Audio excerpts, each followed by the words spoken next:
সুপ্রিয় দর্শকবৃন্দু, আসসালামু আলাইকুম। শুরুতেই জানিয়ে দেব আজকের সংবাদ শিরোনাম, তারপরে থাকবে এ নিয়ে পুরো বিস্তারিত।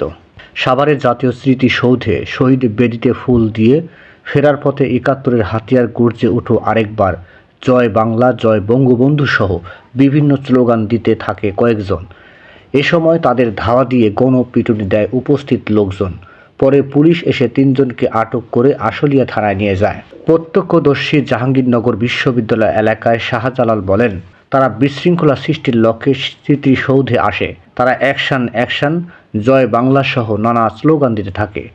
পরে জনতা তাদেরকে ধাওয়া দিলে পালিয়ে যাওয়ার সময় পুলিশ তিনজনকে আটক করে।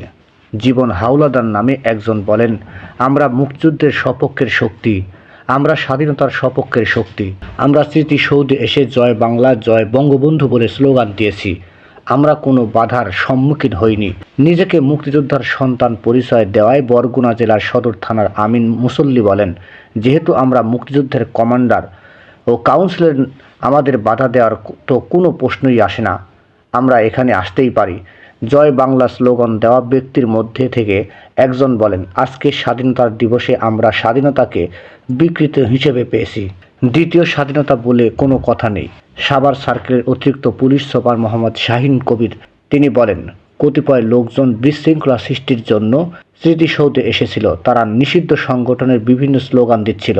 পরে পুলিশ তাদের তিনজনকে আটক করে থানায় নিয়ে যায় এবং বাকিরা দৌড়ে পালিয়ে গেছে।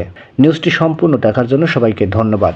বাংলা নিউজের পরবর্তী আপডেট পেতে আমাদের চ্যানেলটি সাবস্ক্রাইব করুন। নিউজটি ভালো লাগলে অবশ্যই লাইক কমেন্ট শেয়ার করে অন্যকে দেখার সুযোগ করে দিন। ধন্যবাদ।